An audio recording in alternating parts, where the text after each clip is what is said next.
अस्सलाम वालेकुम स्टूडेंट्स, क्या हाल है आप लोगों की। उम्मीद है आप लोग खैरियत से होंगे। तो आज जो है हम अपना 7 चैप्टर स्पेक्टिकल्स जो है स्टार्ट करेंगे।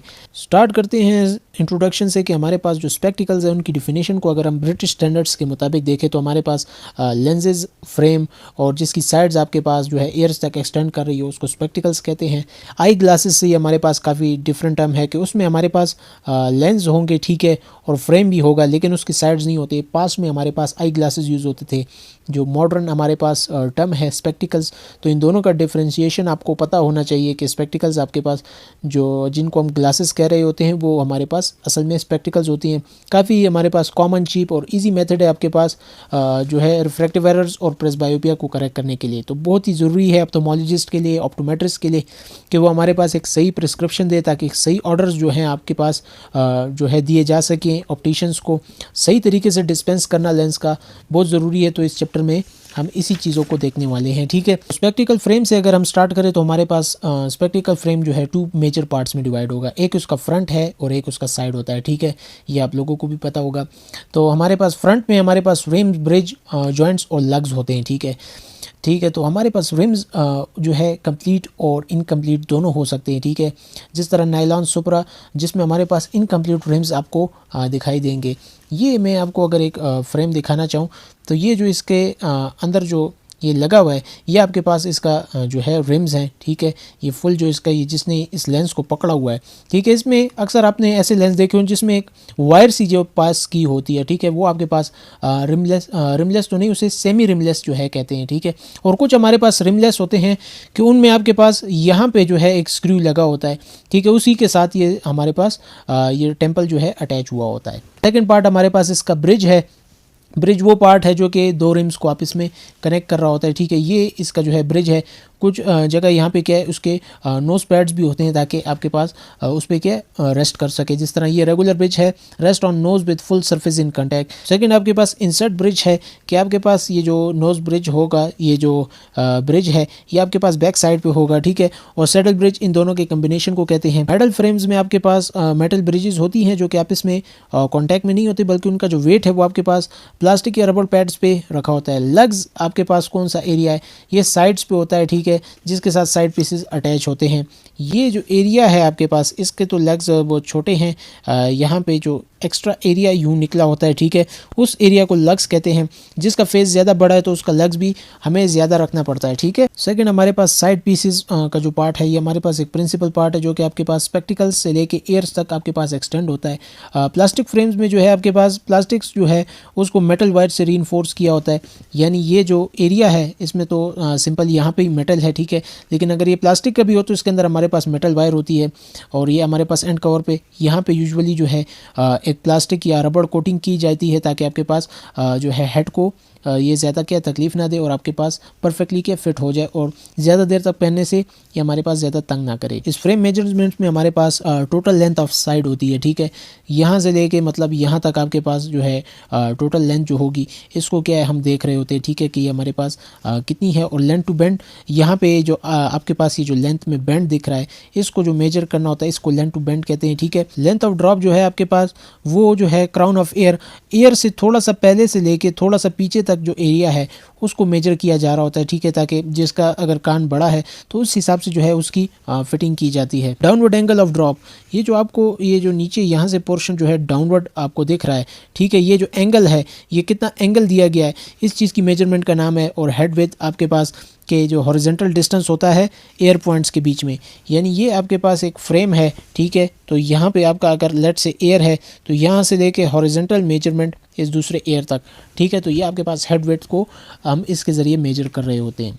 यहाँ पे आपको एक जनरल बात बताते चलूँ कि यहाँ पे जो आपको 3 रीडिंग्स दिख रही होती हैं, ठीक है, उसमें जो फर्स्ट रीडिंग होती है वो आपके पास लेंस की जो है लेंथ होती है, ठीक है। सेकंड आपके पास जो है ब्रिज साइज़ होता है कि ये ब्रिज साइज़ कितना है। और थर्ड हमारे पास ये टेम्पल लेंथ होती है, ठीक है, यहाँ से यहाँ तक कि ये जो है हमारे पास कुछ ग्लासेस में आपको जो है या स्पेक्टिकल्स में आपको 4th रीडिंग दिख रही होती है, वो लेंस हाइट होती है आपके पास, ठीक है। तो ये मैंने बताना ज़रूरी समझा कि ये स्पेक्टिकल्स का चैप्टर है तो इतना तो आपको पता होना ही चाहिए।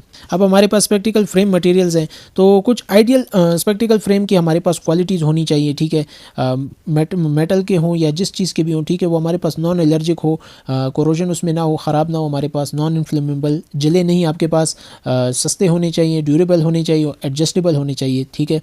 तो हमारे पास कोई भी मटेरियल हो सकता है, नेचुरल मटेरियल हो सकता है, ठीक है, tortoise shell frames, plastic frames हैं, nylon supra frames, metal frames और कम्बिनेशन फ्रेम्स हैं और रिमलेस माउंट्स हैं।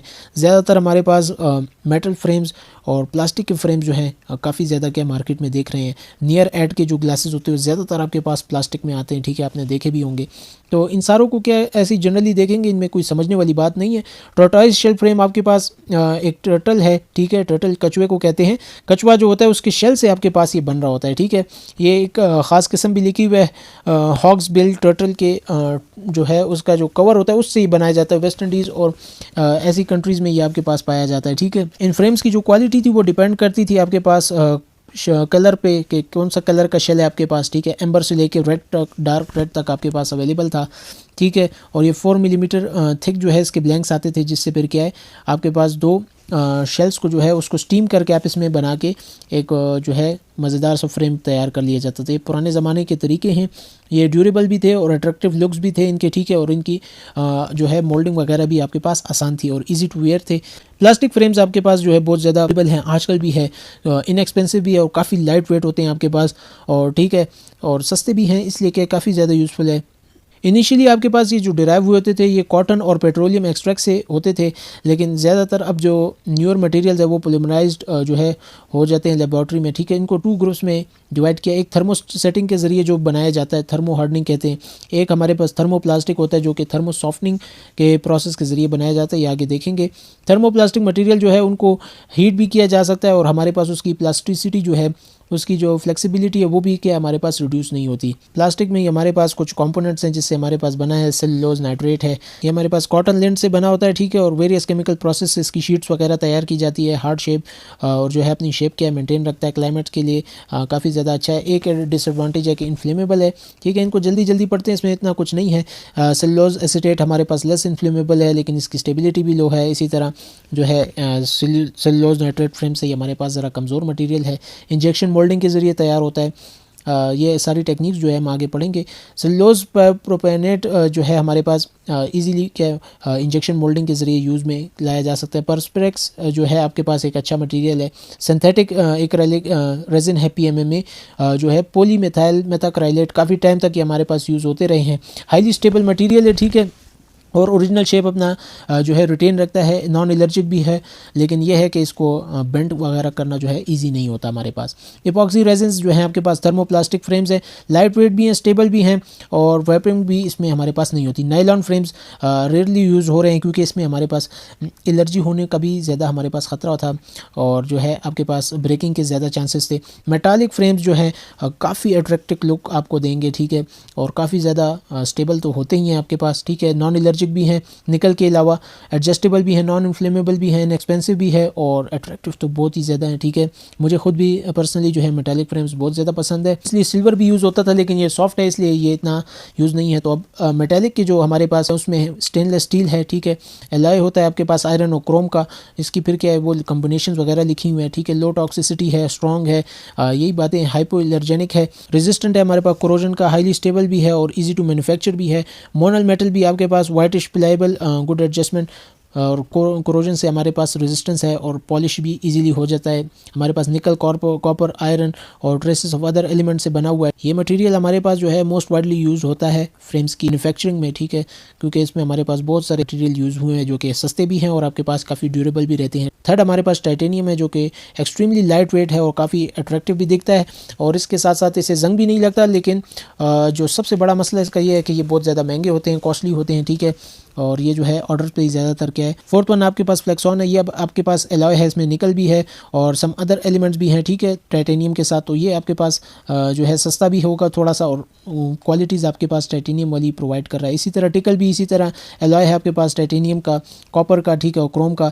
तो ये भी हमारे पास जो है एलॉयज़ के ज़रिए जो है ये काम हमारे लिए आसान हो गया कि हमारे पास टाइटेनियम वाले जो फीचर्स हैं वो हम इसमें अटेंड कर पा रहे हैं, ठीक है। एलॉय आपके पास मिक्सचर होता है, ठीक है, 2 कंपोनेंट्स का। आपके पास बेरिलियम है, ये आपके पास टाइटेनियम का जो है एक कॉस्ट अल्टरनेटिव है, ठीक है, क्योंकि ये हमारे पास काफ़ी जो है सस्ता भी होता है और इसका लुक भी बिल्कुल उसी तरह आता है, ठीक है। और कोरोजन से हमारे पास रेजिस्टेंट भी रहता है और काफ़ी ज़्यादा हमारे पास इसकी पॉपुलैरिटी है, काफ़ी ज़्यादा यूज़ में है। रुथेनियम आपके पास एक प्लेटिनम फैमिली का जो है मेंबर है और ये बहुत ज़्यादा एक्सपेंसिव होता है आपके पास, ठीक है, लेकिन यह है कि ये बहुत ही ज़्यादा ड्यूरेबल भी है। रुथेनियम मेनली जो है आपके पास जो है प्लेटिंग के लिए यूज़ होता है अदर मेटल्स पे, ठीक है। निकल सिल्वर भी जो है जर्मन सिल्वर जो आजकल इतनी यूज़ में नहीं है। इसी तरह एनोडाइड एल्यूमिनियम, ये भी एक पॉपुलर मटेरियल है, ठीक है, लाइट वेट है, इनएक्सपेंसिव है, हाईली रेजिस्टेंट है, ठीक है, और आसानी से इस पर काम किया जा सकता है और डिफरेंट कलर्स में आपको मिल सकता है। गोल्ड जो है मैं आपको बता दूं कि ये जो है गोल्ड की प्लेटिंग की गई होती है इसके ऊपर, तो इसलिए ये काफ़ी ज़्यादा एक्सपेंसिव होता है। लेकिन इसकी लुक की जो बात है वो मैं आपको बता दूं कि इसका जो लुक है वैसा लुक जो है किसी का भी नहीं आता, नॉन एलर्जिक भी रहता है। फिफ्थ वन आपके पास कम्बिनेशन फ्रेम्स है कि बहुत सारे जो है प्लास्टिक और मेटल्स को जो है कंबाइन करके कि आपके पास कुछ पोर्शन जो है मेटल का हो, कुछ प्लास्टिक का हो, ये आपके पास अट्रैक्टिव भी है और ज़्यादा कॉस्ट इफेक्टिव भी रहता है, ठीक है। तो ये ज़्यादातर में प्लास्टिक फ्रंट्स और मेटल साइड्स होती हैं, ठीक है, लेकिन मेटल्स जो है ठंड में जो है ज़रा जो है तकलीफ़ देते हैं। जिस तरह का ये आप पहनेंगे तो ये जो है ना आपके कान के साथ लगेगा और आप इरिटेट होंगे, तो ये एक मसले हैं। इन्हीं कम्बिनेशन फ्रेम्स में हमारे पास कुछ फ्रेम्स है की माउंट फ्रेम्स, ठीक है, इसमें मेटल और प्लास्टिक दोनों होते हैं। अपर पार्ट जो है वो आपके पास प्लास्टिक का होता है, लोअर पार्ट जो है वो मेटल का होता है। इसी तरह सुपरा फ्रेम्स है, इसमें आपके पास एक नायलॉन वायर के ज़रिए जो है इसे सपोर्ट दी होती है, ठीक है। यहाँ पे भी जो है ये मतलब ये जो प्लास्टिक है ये आपको फ्रेम टाइप दिख रहा है, ये नहीं होगा, इधर एक वायर सी है और यूँ पूरी जो है गोल जो है एक वायर जो है लपेटी होती है, लेकिन हाई पावर्स में सूटेबल नहीं रहते, इतना लोड आपके पास ये वायर्स नहीं उठा सकती। सेमी रिमलेस फ्रेम्स भी आपके पास ऑलमोस्ट इसी तरह होती है, लेकिन उसके लोअर पार्ट में भी आपके पास जो है वायर नहीं होगी, ठीक है। और इसमें बेस्ट चॉइस आपके पास प्लास्टिक या CR39 जो है आपके पास रहती है।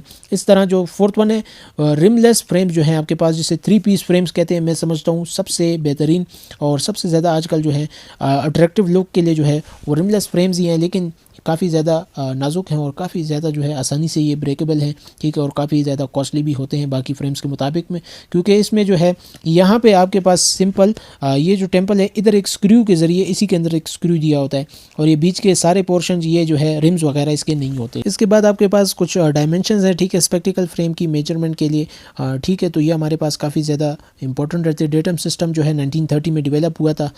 फ्रेम्स की जो है सारी मेजरमेंट्स, जितनी भी डेटम लाइन है, डेटम सेंटर डिस्टेंस जो है, इन सारों को जो है हम देखेंगे।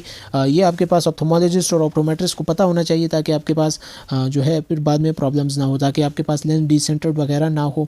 ये आने वाले जो वीडियो है उसमें इंशाल्लाह देख लेंगे। फ्रंट टू बेंड लेंथ आपके पास इसकी मेजरमेंट ज़रूरी है कि आपके पास back surface of the front to the air point, ठीक है, ये आपके पास मेजरमेंट जो है ज़रूरी है। ज़्यादा अगर आपके पास फ्रंट जो है उसकी लेंथ अगर आपके पास ज़्यादा होगी तो आपके पास जो लेंस है वो नीचे की तरफ गिर रहा होगा, यानी ये अगर लेंथ आपके पास कुछ ज़्यादा ही बड़ी है तो ये लेंस जो है आगे से ये यूं गिर रहा होगा आपके पास, ठीक है, सैक डाउन हो रहा होगा, जिससे आपके पास बार बार जो है पेशेंट जो है लेंस की पेरिफेरी से देख रहा होगा, ठीक है, और नाक पे बार बार ऐनक आ रही होगी, ठीक है। पेंटोस्कोप पे टिल्ट हमारे पास क्या यूज़ किया जाता है, हमारे पास जो फ्रंट पार्ट है लेंस का, ठीक है, अगर मैं इधर थोड़ा सा दिखाने की कोशिश करूँ तो ये फ्रंट पार्ट जो है ये फेस से दूर होगा थोड़ा सा, और जो नीचे से है यहाँ से आपको इसको जो है एक एंगल दिया होता है, ठीक है, कर्व टाइप दिया होता है।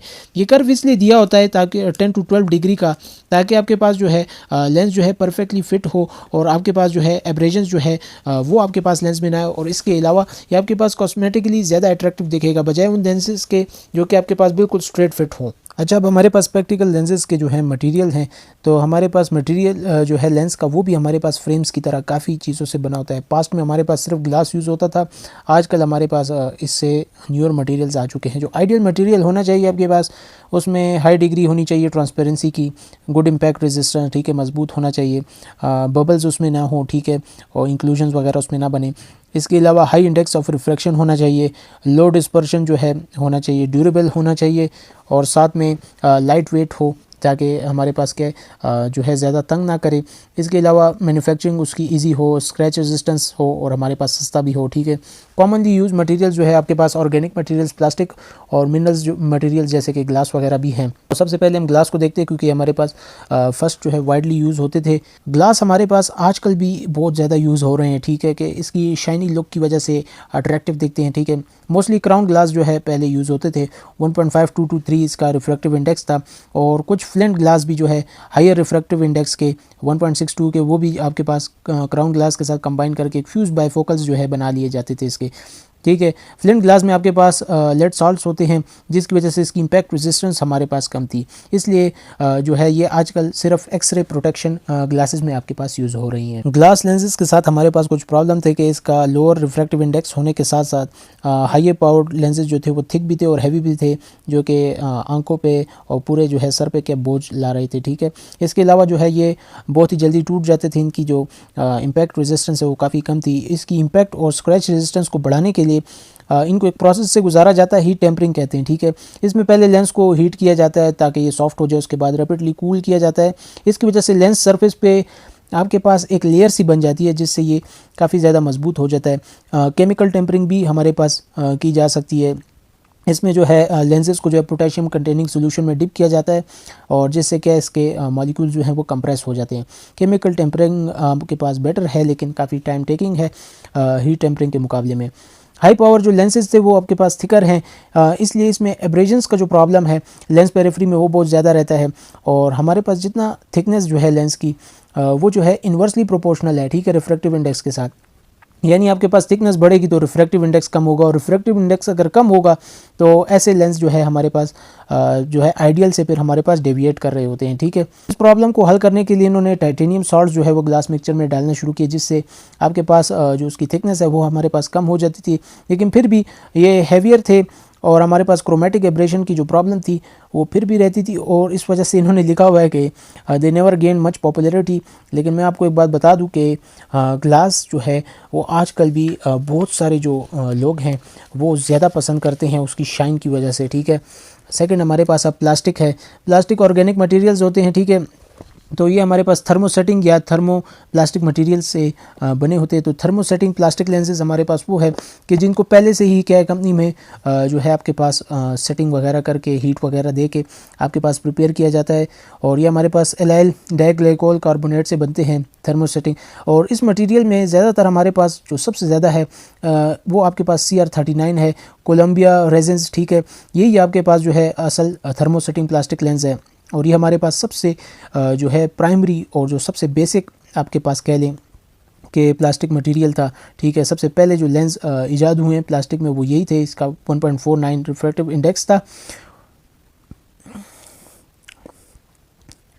ये हमारे पास थर्मोसेटिंग मटेरियल था, इसलिए इसको पहले से ही क्या है ग्राउंड और पॉलिश किया जाता था। ठीक है, बगैर मैन्युफैक्चरिंग और हमारे पास कोई इसमें डिफॉर्म होने का कोई चांसेस नहीं होता था।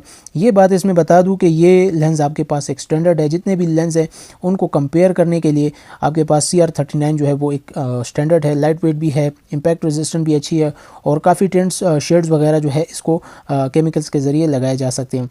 ये थिकर होते हैं आपके पास ग्लास लेंस की वजह से और लोअर रिफ्रैक्टिव इंडेक्स है लेकिन लाइट वेट रहते हैं आपके पास। ठीक है, ज़्यादा जो है इनका वेट ज़्यादा नहीं होता। इनका डिसएडवांटेज ये है कि ये भी हमारे पास स्क्रैच रेजिस्टेंस नहीं है इतनी और इनको जो है प्रोटेक्टिव कोटिंग्स की ज़रूरत होती है, लेकिन अच्छी बात यह है कि प्रोटेक्टिव कोटिंग्स इनके ऊपर हो जाती हैं आसानी से। सेकंड थर्मोसेटिंग लेंस में हमारे पास जीज ड्यूरालेट लेंसेज है जिसमें CR39 लेंसेज को जो है कोट किया जाता है एक सिलिकॉन लेयर से, जिससे ये आपके पास इनकी स्क्रैच रेजिस्टेंट आपके पास ज़्यादा हो जाती है। CR39 की जो इम्पैक्ट रेजिस्टेंस है वो लेंसेज की वो हायर रहती है हीट टेम्पर्ड ग्लास लेंसेज से और इक्वल रहती है आपके पास केमिकल टेम्पर्ड ग्लास लेंसेज से। ठीक है, अब सेकंड हमारे पास जो थर्मोप्लास्टिक लेंसेज है, यानी ये वो मटेरियल है जो कि क्रॉस लिंक हमारे पास नहीं हुए होते थर्मोसेट्स की तरह। ठीक है, और इनको जो है पहले मेल्ट किया जाता है और उसके बाद फ़ौरन जो है कूल करके आपके पास लिक्विड से सॉलिड स्टेट्स में इसे कन्वर्ट किया जाता है। ठीक है, और इस तरह हमारे पास इसकी जो डिज़ायरेबल शेप है वो अटेन की जाती है। ये ज़्यादातर एक प्रोसेस से गुजरते हैं जिसे इंजेक्शन मोल्डिंग कहते हैं।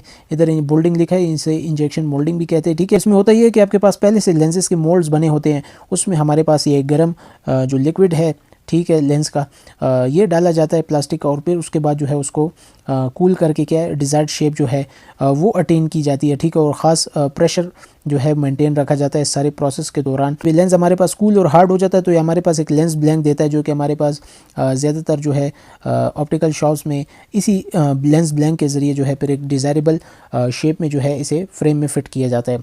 ज़्यादातर जो कॉमन मटेरियल है वो आपके पास इसमें पॉलीकार्बोनेट है।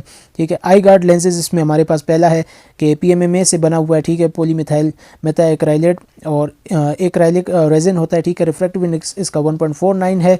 और ये लेंसेज जो है आपके पास स्टील डाइज इनको क्या दिया जाता है, इनका काफ़ी हाई डिग्री जो होती है ट्रांसपेरेंसी की होती है, और काफ़ी जो है ग्लास से इनका वेट कम होता है हमारे पास। लेकिन डिसएडवांटेज इनका ये है कि ये हमारे पास सॉफ्ट होते हैं और डिफॉर्म हो जाते हैं हॉट क्लाइमेट्स में, ठीक है, और हमारे पास इसमें एब्रेजन ज़्यादा देखने को मिलती है। पॉलीकार्बोनेट हमारे पास एक अदर जो है सिंथेटिक मटेरियल है जो कि आपके पास प्रैक्टिकल मेकिंग में काफ़ी ज़्यादा यूज़ किया जाता है, ठीक है। इसका रिफ्रैक्टिव इंडेक्स हमारे पास बहुत ज़्यादा होता है 1.58, और इसीलिए हमारे पास थिन भी होते हैं, लाइट वेट भी होते हैं, उनकी डेंसिटी भी लो होती है। इनका इतना यूनिक मॉलिक्यूलर स्ट्रक्चर है कि ये आपके पास फ्लेक्स हो सकते हैं हर शेप में और टूटे बगैर आपके पास, ठीक है, और हाई इंपैक्ट रेजिस्टेंस होती है, ठीक है, दूसरे ग्लासेस के मुकाबले में, इसलिए ये यूनिवर्सली एक्सेप्टेड है, ठीक है, प्रोटेक्टिव आई ग्लासेस के लिए, और ठीक है, इंडस्ट्रीज़ और स्पोर्ट्स वगैरह में जो पर्सनस काम कर रहे होते हैं। इसके अलावा जिनकी वन आई डैमेज हो चुकी हो और दूसरी आई के लिए जो लेंस अक्सर रिकमेंड किए जाते हैं वो इसी पॉलीकार्बोनेट के रिकमेंड किए जाते हैं। पॉलीकार्बोनेट लेंसेज जो हैं वो आपके पास सॉफ्ट होते हैं और आसानी से जो है उस पर स्क्रैचेस वगैरह आ जाते हैं, इसलिए उनको प्रोटेक्ट करने के लिए 2 लेयर्स लगाई जाती है प्रोटेक्टिव कोटिंग की। इसके अलावा अदर प्लास्टिक लेंसेज में हमारे पास ये है कि पॉलीयूरेथेन, ठीक है, कोपॉलीमर, लाइट और एलाइल बेस जो है आपके पास यूज़ होते हैं। इनके रिफ्रैक्टिव इंडेक्स 1.66 तक हैं और ये आपके पास हाई पावर लेंसेज में ज़्यादा यूज़ होते हैं। इसके बाद हमारे पास लेंस फॉर्म्स है कि लेंस हमारे पास किस किस फॉर्म में होते हैं। तो हमारे पास एक फ्लैट लेंस होता है और एक कर्व लेंस होता है, ठीक है। टोटल पावर ऑफ लेंस जो है वो आपके पास different type of cut surfaces को कंबाइन करने से, यानी कनकेव और कन्वेक्स को जो है कंबाइन करने से आपके पास उसकी जो फॉर्म है लेंस की वो बन जाती है आपके पास। तो फॉर्म की बेसिस पे हमारे पास फ्लैट और कर्व जो है 2 टाइप्स हैं। फ्लैट लेंसेज वो होते हैं जो कि आपके पास सिर्फ फ्लैट हो, ठीक है, फ्रंट से भी और बैक से भी, ठीक है, और ये आजकल ज़्यादा यूज़ नहीं होते, ये अट्रैक्टिव भी नहीं होते कि बोथ साइड्स पे आपको जो है सेम कर्व आपको नज़र आएगा, जैसे कि बाई कन्वेव और बाई कन्वेक्स लेंस। इधर क्या पिक्चर्स में ये साफ दिखा जा सकता है कि ये बाई कनकेव है और ये बाई कन्वेक्स है, दोनों शेप इसकी, तो ये हमारे पास इतने अट्रैक्टिव नहीं रहते। दूसरे इसमें ये ऐसे लेंसेज होते हैं जिसकी वन सर्फेस फ्लैट होती है और दूसरे पे आपके पास पावर जो है ग्राउंड की होती है, जैसे कि प्लेनो कनकेव और प्लेनो कन्वेक्स। तो ये भी देखें, ये आपके पास प्लेन सरफेस और ये आपके पास पावर वाली, इसी तरह ये प्लेन और ये आपके पास कन्वेक्स सरफेस उसकी प्लेनो कन्वेक्स हो गई, ठीक है। फ्लैट लेंसेज आपके पास एक्सेप्शनल केसेस में यूज़ किए जा सकते हैं, ठीक है, जैसे कि हाई माइनस पावर्स हो गए, लेकिन इनमें भी एब्रेजन्स के काफ़ी ज़्यादा होती हैं। सेकेंड, अब हमारे पास जो यूज़ हो रहे हैं ज़्यादातर वो कर्व बेंट लेंसेज हैं आपके पास, ठीक है। लेंस को उस वक्त बेंट या कर्व कहा जाता है जब उसकी एक सरफेस कर्व हो और दूसरी जो है उसकी कनकेव हो, ठीक है। तो ये हमारे पास 2 टाइप्स के होंगे, एक मेनिस्कस है और एक इसमें टॉरिक है। मेनिस्कस लेंस वो है मॉडर्न लेंसेज हैं जिसमें आपके पास बोथ सरफेस जो है स्फेरिकल रहती हैं, एंटीरियर सरफेस उसकी कन्वेक्स होगी और पोस्टीरियर जो है उसकी कनकेव होती है। तो इन लेंसेज से जो है आजकल ज़्यादातर जो है जो लेंसेज हैं वो बनाए जाते हैं और काफ़ी ईजी रहते हैं आपके पास। तो ये आपके पास प्लस और माइनस दोनों में अवेलेबल होते हैं, जिस तरह ये आप देख सकते हैं, ठीक है। ये आपके पास मेनिस्कस जो है कन्वेक्स है और ये आपके पास मेनिस्कस जो है कनकेव है। कर्व लेंसेज में हमारे पास सेकंड जो है वो टॉरिक लेंस है कि ये आपके पास कर्व सरफेस होते हैं, वन सरफेस इसकी स्फेरिकल होगी और दूसरी जो है इसकी टोराइडल शेप में होती है, ठीक है। इसको लिए आप जो टोराइडल सरफेस के लिए आप यूँ समझ लें कि एक सरफेस इसकी जो है सिलेंड्रिकल शेप में आपको दिखाई देगी कि उसकी एक खास एक्सिस पे जो है कर्व लगाया जाता है और बाकी जो है आपके पास स्ट्रेट होता है, यानी उस पर हमारे पास कोई पावर नहीं होगी। टॉरिक लेंसेज हमारे पास उस वक्त यूज़ किए जाते हैं जब आपके पास प्रिस्क्रिप्शन में सिलेंडर हो, तो स्फेरिकल पावर को जो है वो इंटीरियर सरफेस पे लगाया जाता है और पोस्टीरियर सरफेस पे आपके पास जो है टोराइडल जो लेंस है वो उसको जो है इसके ऊपर ग्राउंड किया जाता है, ठीक है। अब हमारे पास बेस कर्व है इसी टॉरिक लेंस के रिलेटेड, इसको समझना ज़रूरी है कि जितना आपके पास आजकल लेंसेज प्रोड्यूस हो रहे हैं तो ये एक आसान काम नहीं था इन लेंसेज की प्रोडक्शन, ठीक है, और डिफरेंट पावर्स की। तो इसके लिए जो है बेस कर्व का जो है कंसेप्ट जो है डिवाइस किया है कि लेंस जो है आपके पास वो कंपनी से जो है सेमी फिनिश्ड ब्लैंक्स में आते हैं, ठीक है, यानी ऐसे प्रोडक्ट आते हैं जिनको थोड़ा सा फिर मैन्युफैक्चर करके जो है हम एक अच्छा सा लेंस जो है जिसमें सिलेंड्रिकल और आपके पास स्फेयर दोनों पावर हो, क्योंकि जिन प्रिस्क्रिप्शंस में स्फेयर और सिलेंडर दोनों होते हैं उसमें हमारे लिए बहुत डिफ़िकल्ट है कि हम हर पावर का सेपरेटली जो है कंपनी में मैन्युफैक्चर करें। इसलिए वन सरफेस जो है वो आपके पास वन बेसिक कर्व की होती है, ठीक है, और ऑप्टिशियन जो है दूसरी सरफेस को जो है ग्राइंड करके क्या उसका रिक्वायर्ड पावर क्या है हाँ उस पर ऐड कर देते हैं, ठीक है। तो इसके लिए जो बेस कर्व ऐड किया जाता है वो आपके पास इंटीरियर सरफेस पे किया जाता है। तो प्लस पावर लेंसेज के लिए जो है नेगेटिव बेस कर्व लिए जाते हैं और हमारे पास जो नेगेटिव लेंस पावर है उसके लिए आपके पास पॉजिटिव बेस कर्व लिए जाते हैं, ठीक है। लेट से अगर हमने +2 डायोप्टर स्फीयर हमें पावर चाहिए तो लेंस ब्लैंक के लिए आपको जो है बेस कर्व चाहिए होगा -6 डायोप्टर का, और हमारे पास जो कर्व है वो 8 डायोप्टर का दिया जाता है। तो 8 से -6 निकल जाता है, तो आपके पास जो रह जाता है वो +2 डायोप्टर, जो कि हमारी रिक्वायर्ड पावर थी। ठीक है, हमारे पास दो टाइप्स के जो हैं बेस कर्व्स आते हैं। ठीक है, एक 6 डायोप्टर का है जिसे डीप मेनिस्कस लेंस कहते हैं, और एक हमारे पास 1.25 का जिसे पेरिस्कोपिक लेंस कहते हैं। ये हमारे पास इतने यूज़ नहीं होते, इसलिए जो हमारे पास 6 डायोप्टर का बेस कर्व है यही जो है यूनिवर्सली एक्सेप्टेड है। इस कर्व का डिफरेंस और हमारे पास जो टॉरिक सरफेस का जो कर्वेचर है उनका डिफरेंस जो है वो आपके पास पावर ऑफ सिलेंडर के इक्वल होता है। ठीक, एग्जैक्ट बेस कर्व जो है वो आपके पास नोमोग्राम टेबल्स के ज़रिए जो है वो निकाली जा सकती है, जो कि मैन्युफैक्चरर्स पहले से ही क्या प्रोवाइड करते हैं। जब आप इस तरह के क्या सिलेंडर लेंस आप देखें तो उसके ऊपर पहले से ही उसकी सारी रीडिंग्स और कैलकुलेशन वगैरह लिखी होती है। जब हमारे पास इन कर्व लेंसेज में जो है 3 टाइप्स के लेंसेज होते हैं। एक सिंगल कट जो है मेनिस्कस लेंस होता है, दूसरा लेंटिकुलर फॉर्म लेंसेज होते हैं, इसकी फर्दर टाइप्स भी हैं, और एस्फेरिक लेंसेज होता है। तो इनको अब हम क्या बारी बारी देखते हैं। सिंगल कट मेनिस्कस लेंस हमारे पास वो लेंस है जो कि स्मॉल डिग्री जो है रिफ्रैक्टिव एरर्स स्पेक्टिकल्स बनाने में आपके पास यूज़ होता है। इसमें होता ये है कि आपके पास जो सिलेंड्रिकल पावर होती है वो आपके पास पोस्टीरियर सरफेस पे ग्राउंड की जाती है, या 1.25 का जो पेरिस्कोपिक टाइप या -6 डायोप्टर का जो डीप मेनिस्कस टाइप होता है वो आपके पास पोस्टीरियर सरफेस में होगा, और जो स्फेरिकल करेक्शन है वो आपके पास एंटीरियर सरफेस में ऐड की जाती है। अगर मैं आपको यहाँ पे दिखा दूँ तो ये आप देख सकते हैं कि ये आपके पास जो है सिंगल कट मेनिस्कस लेंस है आपके पास। ठीक है, ये दोनों ही आपके पास सिंगल कट मेनिस्कस लेंसेज हैं। लेंसेज के पोस्टीरियर साइड पे आपके पास जो है सिलेंड्रिकल करेक्शन होती है, और इनकी जो फ्रंट सरफेस है उसमें आपके पास जो है स्फेरिकल करेक्शन ऐड की जाती है। सेकंड आपके पास लेंटिकुलर लेंसेज है। ठीक है, ये आपके पास हाई पावर के लिए यूज़ होते हैं। तो इसमें हमारे पास 2 टाइप्स होंगी, एक हाई प्लस पावर में और एक माइनस पावर में। ठीक है, तो इसकी जो है शुरू करने से पहले कुछ 2 बातें हैं इसमें, वो समझते हैं। जो सेंट्रल पोर्शन होता है आपके पास 30 से 40 मिलीमीटर तक का, ठीक है, इसे अपर्चर कहते हैं कि यहाँ पे आपके पास लेंस की जो है पावर होती है बेसिकली, और जो पेरिफेरल पार्ट होता है उसे जो है आपके पास कैरियर कहते हैं। ठीक है, ज़्यादातर हमारे पास जो ये पेरिफेरल पार्ट है जिसे हम कैरियर कहते हैं, यही हमारे पास जो है फ्रेम की फिटिंग में डिफ़िकल्टी बना रहा होता है कि आपके पास जब फ्रेम की फिटिंग का वक्त आता है तो ये पेरिफेरल पार्ट बहुत ज़्यादा हमारे पास थिक होता है। तो उसको रिड्यूस करने के लिए आपके पास इसकी ग्राइंडिंग की जाती है 1.2 से लेकर 2 मिलीमीटर तक, जिससे कि आपके पास इसकी अपीयरेंस और जो है कॉस्मेटिक अपीयरेंस जो है वो बिल्कुल मज़ेदार हो जाती है, और फ्रेम फिटिंग में भी आपके पास ईजीली रहता है। इन लेंटिकुलर लेंसेज के हमारे पास टाइप्स में हाई प्लस पावर लेंसेज है। हाई प्लस पावर लेंसेज में आपके पास कौन कौन से हैं, तो सॉलिड लेंटिकुलर्स हैं। ठीक है, कि इनका जो कैरियर है उसमें आपके पास एक कन्वेक्स स्लोप होगा, यानी इनका जो ये पेरिफेरल पार्ट है इसमें आपको एक कन्वेक्स जो है स्लोप जो है दिखाई देगा। ठीक है, इन दोनों में। इसी तरह प्लेनो लेंटिकुलर्स में आपके पास जो है कैरियर प्लेन होता है, और अपर्चर जो है उसका जो सेंट्रल पार्ट है वो आपके पास कन्वेक्स होगा। सीमेंटेड लेंटिकुलर जो है उसमें आपका जो अपर्चर पार्ट है, जो सेंट्रल पार्ट है, उसमें स्फेयर होता है जो कि आपके पास ग्लू हुआ होता है कैरियर पे, जिस पे आपके पास सिलेंडर जो है इनकॉर्पोरेट हुआ होता है। ये आप देख सकते हैं कि ये आपके पास जो है जो अपर्चर पार्ट है इसके ऊपर जो है लेंस इनकॉर्पोरेट हुआ है।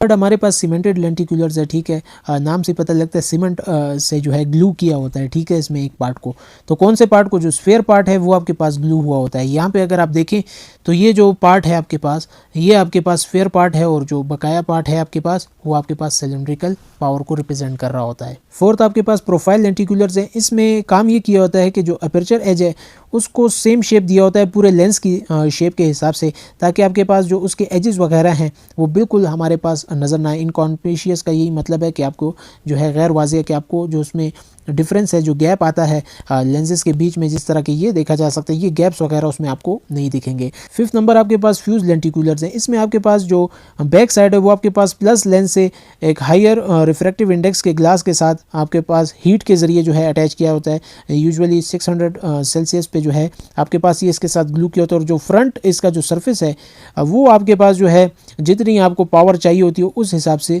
एडजस्ट किया होता है। ठीक है, लेकिन हमारे पास हाई माइनस पावर लेंसेज हैं। इनमें आपके पास जब पावर इंक्रीज होती है तो लेंस शेप जो है प्लेनो कनकेव या बाय कनकेव हो जाती है, जो कि आपके पास ऑफ एक्सिस एब्रेजन्स को करेक्ट करती है। लेकिन हमें पता है कि बाय कनकेव लेंसेज जो हैं या जो कनकेव लेंसेज होती है उनकी एज थिकनेस हमारे पास बहुत ज़्यादा होती है, और यही हमारे पास सबसे ज़्यादा प्रॉब्लम होता है माइनस लेंसेज में फ्रेम फिटिंग के दौरान। तो इन प्रॉब्लम्स को सॉल्व करने के लिए हमारे पास एक तो ये काम किया जा सकता है कि स्मॉल राउंड फ्रेम्स जो है उसमें हम लेंस को फिट करें। ये आपके पास बहुत ही सिंपल सोल्यूशन है, ठीक है। सेकंड, आपके पास ये किया जा सकता है कि हाई इंडेक्स लेंस मटेरियल लें, जिससे आपके पास लेंस की जो थिकनेस है वो आपके पास कम होगी। थर्ड नंबर पे आपके पास हम ये कर सकते हैं कि माइनस लेंटिकुलर या मायोडिस्क डिज़ाइन लेंस ले सकते हैं, जिसमें आपके पास जो बैक सरफेस है, जो थिक पोर्शन होता है, उसको क्या ग्राइंड कर सकते हैं। और ऐसे लेंस में आपके पास एक सेंट्रल बाउल जो है रह जाता है, जिसपे आपके बाकी रिफ्रैक्टिव करेक्शन और जो है वो हम क्या फिर कर सकते हैं। ये आप देख सकते हैं, ये बैक सरफेस जो है इसकी ग्राइंड की हुई है उसकी थिकनेस को कम करने के लिए,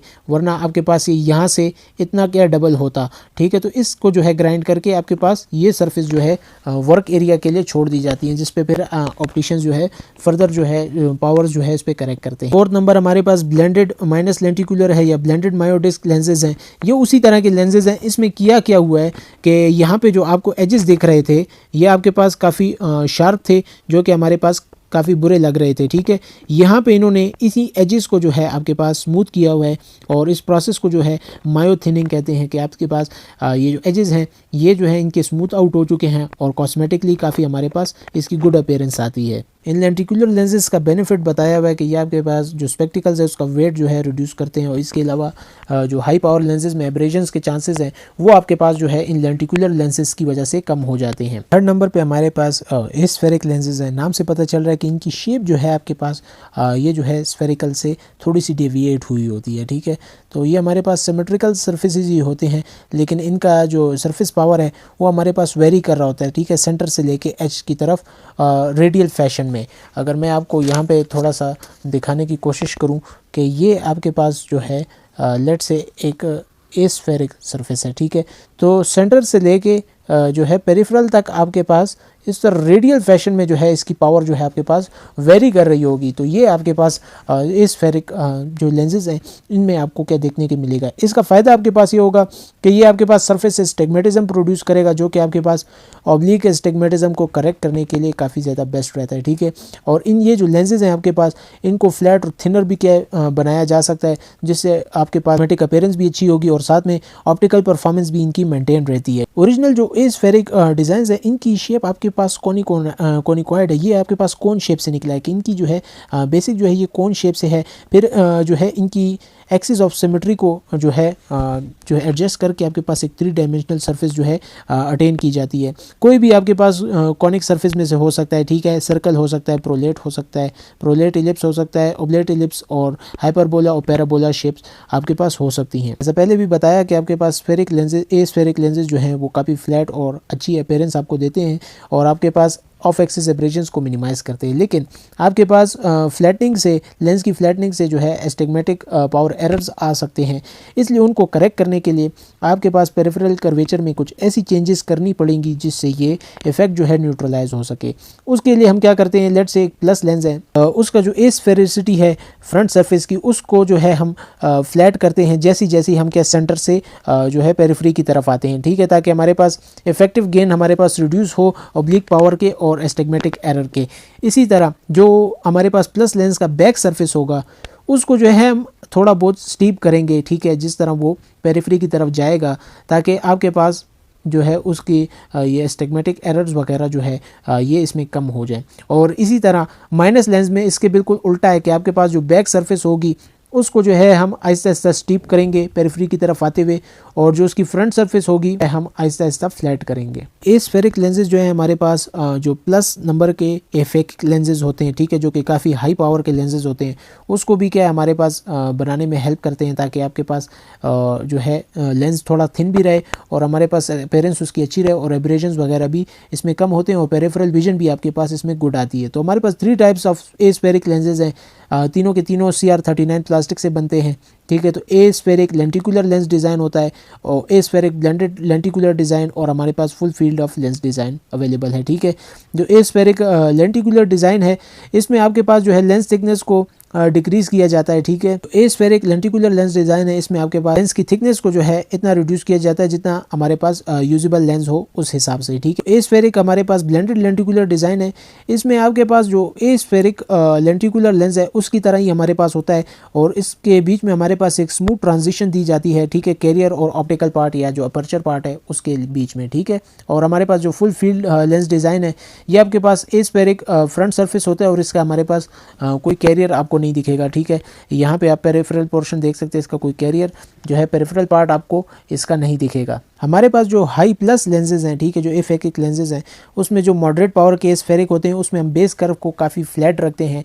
लेट से अगर हमें +13 डायोप्टर का जो लेंस चाहिए तो उसके लिए हम बेस कर्व को 16 डायोप्टर का रखते हैं, ठीक है, फ्रंट में, और जो उसकी बैक सरफेस होगी वो -3 रखते हैं। तो +16 और -3 से आपके पास +13 जो है आपके पास अचीव हो जाता है। और जो फ्रंट सरफेस है वो आपके पास फ्लैटन होती जाएगी पेरिफेरी की तरफ, जिस तरह भी हमने बात की कि प्लस लेंस में आपके पास फ्रंट सरफेस फ्लैट होती जाएगी और आपके पास एक एस्फेरिक शेप जो है इसकी अटेंड हो जाएगी। लेकिन हमारे पास जो हाई ड्रॉप एफेकिक लेंस होते हैं, ठीक है, उसमें हमारे पास रैपिड ड्रॉप होता है 3 से 4 डायोप्टर का, ठीक है, सेंटर से लेके एच की तरफ जाते वक्त, और आपके पास काफ़ी थिन प्रोफाइल इसका बनता है। ऐसे लेंसेज को जोनल एस्फेरिक कहते हैं। जोनल एस्फेरिक क्यों कहते हैं कि इनमें जो है पावर का जो है चेंज आ रहा होता है जोन्स के हिसाब से, ठीक है, इसलिए इसे जोनल एस्फेरिक भी कहते हैं। ये जो कम्बिनेशन है आपके पास एस्फेरिक डिज़ाइन का और फ्लैट बेस कर्व का, इससे आपके पास जो है लेंस थिकनेस जो है डिक्रीज होती है, वेट भी उसका डिक्रीज होता है और मैग्नीफिकेशन फैक्टर जो है वो भी आपके पास जो है डिक्रीज होता है। ऑल्दो आपके पास जो है एफेकिक लेंसेज जो है वो थिकर भी होती है और उनकी मैग्नीफिकेशन भी बाकी एस्फेरिक्स के मुकाबले में ज़्यादा होती है, लेकिन फिर भी काफ़ी हद तक एस्फेरिक लेंसेज के ज़रिए जो है हमारे पास इसमें रिड्यूस की जा सकती है। इसके बाद हमारे पास लेंस शेप्स हैं। लेंस शेप्स हमारे पास जो है वो लेंस पेरिफेरी की आउटलाइन होती है जिसमें नेजल साइड और हॉरिजॉन्टल भी आपके पास इंडिकेट कर रही हो, ठीक है। अभी इन सारी लेंस शेप्स को देखते हैं। एक और टर्म यूज़ होता है शेप डिफरेंस। ये हमारे पास मिलीमीटर में डिफरेंस होता है वर्टिकल और हॉरिजॉन्टल का आपस में, ठीक है। वर्टिकल और हॉरिजॉन्टल जो डायमेंशंस होते हैं लेंस के, ठीक है, लेट से ये आपके पास इसका वर्टिकल डायमेंशन है और ये इसका हॉरिजॉन्टल, इन दोनों का जो डिफरेंस है वो आपके पास जो है शेप डिफरेंस कहलाता है। तो इसी लेंस शेप की बेस पे जो है आपके पास काफ़ी फैमिलीज़ और ग्रुप्स के जो है आपके पास शेप्स मौजूद हैं। तो उसमें सबसे पहला जो हमारे पास है वो हमारे पास जो है वो ज्योमेट्रिकल शेप्स हैं। ज्योमेट्रिकल शेप में हमारे पास सबसे पहला जो है वो राउंड लेंस है। राउंड लेंस हमारे पास ये देख सकते हैं सबसे कॉमन शेप है और आजकल भी जो है हमारे पास सबसे ज़्यादा पॉपुलर तो नहीं है, लेकिन सिंप्लिसिटी के लिए जो है आजकल भी लोग इसी शेप को ज़्यादा पसंद करते हैं क्योंकि इसमें ग्लेजिंग जो है वो आपके पास बिल्कुल जो है सिंपल होकर आपको नज़र आती है। सेकंड ओवल लेंस है हमारे पास, ये भी बहुत पुराना जो है हमारे पास शेप है और इलिप्टिकल शेप जो है इसे कहते हैं। ये हमारे पास आजकल इतने यूज़ में नहीं है। थर्ड हमारे पास पेंटोस्कोपिक राउंड ओवल है। ये आपके पास इन दोनों का कम्बिनेशन है कि जो अपर पार्ट है वो जो है आपके पास इलिप्स होगा और जो लोअर हाफ है वो आपके पास सर्कल की शेप में आपको नज़र आएगा, ठीक है। ये लोअर आप देख सकते हैं ये आपके पास जो है सर्कल है और अपर जो है वो आपके पास एलिप्टिकल शेप में होगा, ठीक है। ये आपके पास काफ़ी ज़्यादा यूज़फुल है क्योंकि इनमें दोनों के फैक्टर्स मौजूद होते हैं। सेकंड आपके पास पेरीमेट्रिक शेप है। ये पेरीमेट्रिक जो है आपके पास पेरीमीटर या पेरीमेट्री जो डिवाइस है जो कि विजुअल फील्ड फाइंड करने के लिए यूज़ होती है, तो ये आपके पास मोनोकुलर फील्ड ऑफ विजन जो है उसकी शेप के साथ आपके पास रिजेंबल करता है। अगर आपको ये दिखाई जाए कि ये देखें ओवल भी नहीं है ना आपके पास राउंड है, यहाँ से जो है इसका एक कर्व्ड सा कॉर्नर होता है, फिर नीचे आके थोड़ा सा यूं, और ये शेप आप दोनों देख सकते हैं। ये आपके पास जो है पेरीमेट्रिक शेप्स हैं। इसमें दो हमारे पास शेप्स होती हैं, एक राउंडेड काउंटर है जो अभी ये ऊपर वाला है और नीचे वाला जो है आपके पास वो स्क्वायर काउंटर है कि इसमें थोड़ा सा आपके पास स्क्वायर का जो पैटर्न आपको दिखाई देगा। थर्ड आपके पास अपस्वेप्ट शेप्स हैं। इसमें आपके पास जो लोप है, ठीक है, वो आपको थोड़ा बहुत जो है अपवर्ड नज़र आएगा टेम्पल की तरफ पे, ठीक है। तो ये जो है आपके पास टेम्पल की तरफ जो है थोड़ा सा आपको स्लोप इसमें नज़र आता है, ठीक है। फोर्थ हमारे पास रिमलेस है जो कि हमारे पास स्पेशली डिज़ाइन हुआ हुआ है सिर्फ रिमलेस के लिए कि यहाँ पे आपके पास इनके जो है स्क्रूज डायरेक्टली के इस ग्लास के अंदर ही लेंस के अंदर ही हमारे पास फिट हो जाते हैं, ठीक है।